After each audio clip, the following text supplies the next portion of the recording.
Diego Zoo. You guys are all in base camp. Shane here and myself, we're part of the ambassador team, so we get to work daily with our animals as far as husbandry goes and taking care of their habitats. But we also get to actually work very closely with our animals to do presentations with you guys. And so you guys are going to meet one of our older females here. Oh.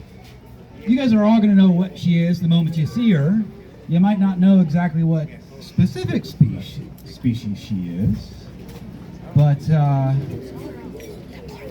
you can give us a good guess. Maisie. Here she comes. She's going to come out very slow. Her name is Maisie, and she is she's about 11, 12 years old age. 14, 14, somewhere in there.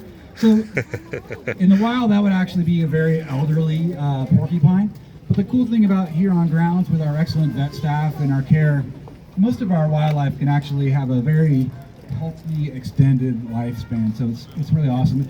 Maisie actually has a really fun story that happened fairly recently. Now, just to give you an idea, They have Shane choice is, of control. Getting cleared on Maisie, so he's learning the progress and the steps needed to work with Maisie. And as porcupines age, they tend to get a little set in their ways. They're very fun animals to work with, but they can also be very stubborn as well. So he's trying to just use positive reinforcement to bring her out for you guys. But it's all at the choice of her. So if she decides like this is enough, I don't really feel like coming out, and you guys just get to hear me talk for 15 minutes, and which I can't do. But so she is a North American porcupine. She's going to be found all throughout the U.S., mostly west, not so much on the East Coast, and all the way up into Alaska, and sometimes down into Mexico as well. And for the longest time, these guys were also considered a pest animal, but it was mostly because of their just nature. They are attracted to salt, and so especially up in the areas where they salt the roads, like up in Montana and Alaska and Canada, they salt the roads. These guys are known to chew on tires and chew on hand tools and stuff like that from construction sites and whatnot. So sometimes they can be a little bit of a nuisance, but she is very well adapted to her environment. They're going to be mostly found in pine trees, pine forests throughout the U.S. Here she comes. Now, taking a quick peek at her, you can see she's got a lot going on, right? She's got a lot of hair going on, and she does have quills, but what you're seeing right now are what we call guard hairs. So for the older folks, you'll probably understand this. Curb feelers for your cars. You had little feelers on your side of your car, so when you got too close to the curb, you could actually kind of sense what's going on. It's kind of the same thing for her. She's got all these guard hairs that kind of give her a little bit more information about her environment. They don't really have the greatest of eyesight, so they're going to rely on other senses when they navigate their environment. But underneath all of those guard hairs are 30,000 quills. So she is very suited to defend herself against different types of carnivores here in the U.S. But for the most part, any adult animal is going to stay away from a full-grown porcupine like Maisie. Now, if you look at her, she's giving you the business end right now, actually. The bulk of her quills are actually going to be found kind of in this area. And there's a reason for that. So we have another species of porcupine here in our department called a prehensile-tailed porcupine. They don't have a lot of quills on their tail, and their tail's quite long, and they can actually use their tail as like an extra grabbing limb, so they can wrap it around branches. It helps them balance, it helps them climb, it helps them gain access to their food. They can also rotate their rear ankles 180 degrees, so they can actually climb head first down trees, so they can see what they're getting into. Maisie, while she does spend a lot of time in the trees, she's not as graceful as those prehensile tails. When they go down a tree, they actually will turn around and they'll shimmy down backwards. Okay? So she can't really see where she's going. She can't really see all that well to begin with, but with those bulk of those quills at the base of her tail, essentially, like I had said, she's given whatever predator might be down there her business end. So their main defense, they're going to try and stay in the trees, but if they were to get caught on the ground, with a potential predator, mountain lion, domesticated dog, a lot of different things, might try to go for one of these guys. She is going to constantly spin and expose her back She's like, to I don't that like predator. this. And not many predators have actually made a habit of going after porcupines. However, there are a few that are specialized and are smart enough to actually take on a full-grown porcupine. Has anybody ever heard of a marten? So, and fisher. So both those, they're like ferrets. If you don't know what a marten is, a ferret, very similar. But they are smart enough that the martens will actually run in circles around the porcupine. And because that porcupine is going to spend the bulk, its entire time spinning as well to try to expose that back to that marten, it's going to tire the porcupine out. It's just going to run circles around that porcupine until the porcupine is exhausted, and that marten can at that point push the porcupine over. They don't have a lot of quills on their belly. They do, but they're much finer and smaller. So that would be the goal of a marten or a mountain lion, would be to expose the belly for these guys. Now they've got a really good sense of smell, and you can't really see it from your angle, but from over here, you can see that when Shane feeds her, she actually will grab onto that piece of food and she'll bring it up to her mouth. Now, does anybody know what classification porcupines fall under? I'll give you a tip. It's the same as like capybaras, beavers, Adorable. rats, Adorable. rodents, right? Adorable is correct, yes. So yeah, they are part of the rodent class. There's about 29 different species of porcupines throughout the world. And they share a lot of similarities, but some are different. And for example, like I said, our prehensile tail porcupines, they're from South America. They don't have all of that fuzz going on. These guys can be found in cold environments. Typically, their diets is going to be quite a varied diet during the summer. But as they get closer and closer to winter, they don't hibernate. But what they will do is they will find a tree, a pine tree, and they will essentially just live in that pine tree through the entire winter, and they'll have access to food. They have very sharp teeth, like rodents do. They are ever growing. They don't have an enamel covering like our teeth do. They actually, the front layer of their teeth is made out of iron, and which is very strong. And when they chew on different objects, it's constantly going to be wearing those teeth down and keeping them nice and sharp. So in the winter, she would be eating the cambient layer of that tree, which basically means she's going to peel back the bark and gain access to the softer layer of the trees. And they are known to actually end up killing that tree. They'll be in that tree the entire winter, and they will decimate it, essentially. So, now the interesting story about Maisie is she is part of the SSP, which stands for Species Survival Plan. Best way to think of it is it's like an online dating service, Match.com. And it's a different organization. We work with them as well as a lot of other zoos do. And it's to basically keep genetics as diverse as possible. Zoos are no longer taking from the wild. We occasionally get like the ones that maybe have been confiscated from illegal transport, and which are actually really important to the SSP because it's a wild genetic. It's a genetics that have not been introduced into the zoo environment, so they kind of have a higher priority.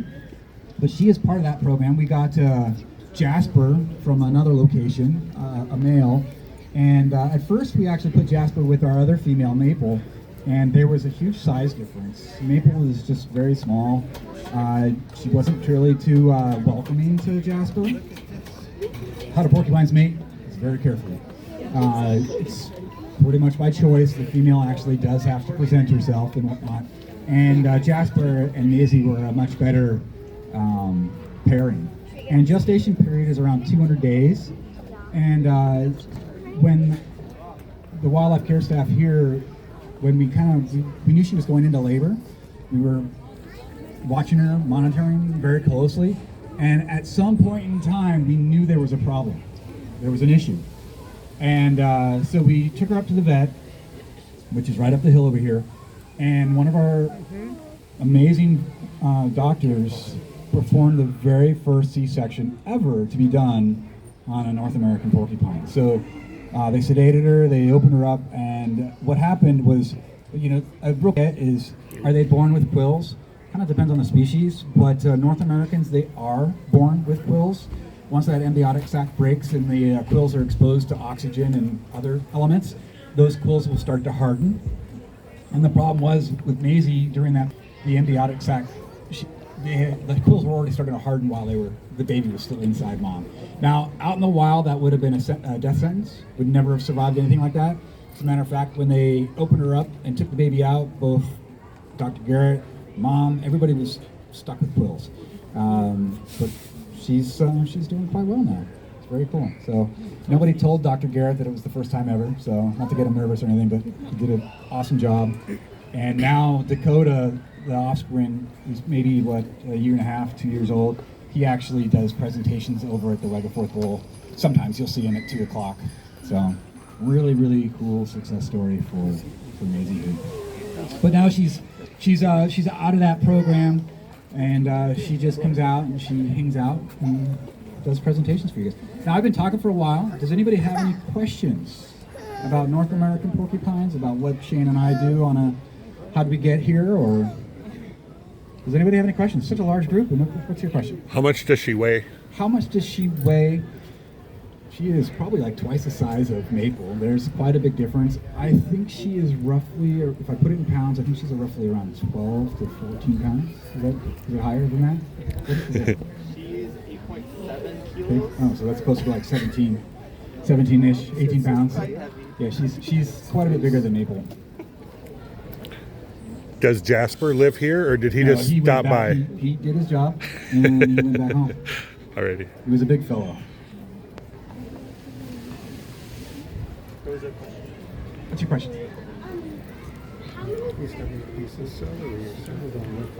Maisie herself, none whatsoever. She's had a very well cared for life here, but in the wild, you're probably looking at domesticated dogs, because they won't know what a porcupine is. The main predator that would actually be successful hunting porcupines would be, like I said earlier, the martens and fisher cats. But that's not to say that animals might not try. If you were a mountain lion and you hadn't had a successful kill in a long time, and you were hungry and you came across a porcupine, you might be tempted to try. Now, those hairs that she's got, the quills, they're just modified hairs. Now, have you ever heard of have you ever heard that porcupines can shoot their quills? Right? Do you think that's true, or do you think that's a myth? Especially with AI nowadays, it's very hard to tell. I've seen videos of porcupines shooting quills at people. It's AI, it's not true. They cannot shoot their quills. On your angriest day, when you were the most mad you've ever been, have you ever been able to shoot your eyebrows out of your head? No. Now, those quills are modified hairs. They're made out of keratin, just like our hair and fingernails. And she's got 30,000 of them. They're designed to go into flesh very easily. They'll just slip right on through into a mountain lion's flesh. And then they're designed to come out of her very easily. So she just grows those hairs back. And those quills, if you look under a microscope, they are barbed to some extent. So those quills, they don't want to come out. So if we were to get quilled, here we go. There's a. So if you get quilled by a porcupine and you pull on the quill, it will actually tent your skin. It will pull your skin up. And the only real way to get quills out is pliers and to cut the ends off, because it kind of relieves a little bit of pressure, but you're going to need pliers to pull them out of your skin. So a mountain lion's actually going to rub itself on a tree or a rock to try to get those quills out. And what typically would happen is they break off, and what's left causes a huge infection, and usually that predator is going to die from infection. So most rodents we know, like, not a lot of people like rats, but they are very clean. They groom themselves constantly, and if there's two of them, they'll groom each other. Porcupines, not so much. They don't really groom each other. They're not the cleanest of species, so if you were to actually get quilled by these guys, you need pliers, thumbs, and a good cleaning, way to clean up the wound, which wild animals just don't have. What's your question? How big can they get in the wild? How big can they be in the wilds? You're looking at about full grown. Yeah. There is a little bit of a theory that maybe like Maple and Maisie are two different subspecies, and so maybe that there's a slight difference in size variation between whether they're found higher up north, where it's colder, and and maybe dealing with bigger predators in a lot of ways. If the predators are bigger, the prey items are bigger. So it's one way to look at it. But they don't get much bigger than that. And also, how much do they eat a day? We have a nutritionist. We have a couple of them that actually take care of all of our wildlife on grounds. And all of our animals have a certain weight of food that they get on a daily basis. And every day we prepare today's diet for tomorrow, right? So the diet that I make today is going to be given to her tomorrow. And it's all done in grams. And I don't know her exact number, but she has a treat cup, which whether she comes out and does presentations or not, she'll get fed out. But that's going to be bulk of her most favorite items like yam and corn. What else does she like? That's about it. Maple likes broccoli, and so yeah, they have a different diet. That's our What's big their one. diet like in the wild? It's going to be mostly, it kind of depends on the season. In the winter, it'll be the tree itself. She'll eat the cambium layers, she'll peel back all the bark, and she'll start eating away at the tree. And pine needles as well, and all that stuff. And then in the summertime, she's going to be finding different types of fruits and leaves and nuts and stuff like that. So her diet is going to change. They do go through a shed, so they'll actually in the summertime she'll lose a lot of that fuzz. Not so much that she's just quills, but she'll always have those guard hairs. Good question. Do they vocalize? Do they vocalize? That's probably one of the most endearing things about porcupines.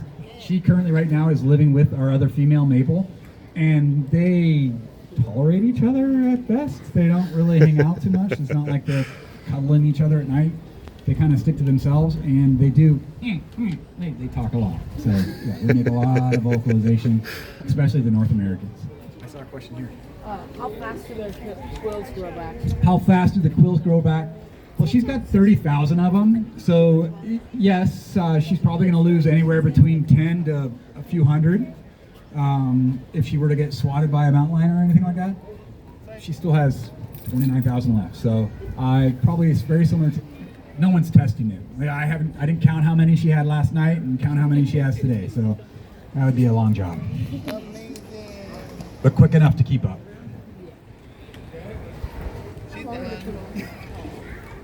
Depends on the species. Her quills are probably about that long. The same with the prehensile tail, but if you go over to the other side of the park, our African crested, the quills are like that long. They're not barbed either, so they would typically just pierce organs and be fatal in that aspect. Well, folks, Maisie's going to go home. You guys have been great. We do have a 2 o'clock show over here at the Wegeforth Bowl. They typically go for about 30 minutes, and they'll bring out anywhere between 4 to 7 animals. So make sure you check that out. And just coming in through the front gate here, buying tickets, food, ice cream, whatever it may be, memberships. You guys have done a huge service to us, helping Shane and I continue doing this, so these kids can see these animals in the future. Thanks, you guys. San Diego Zoo. Thank you.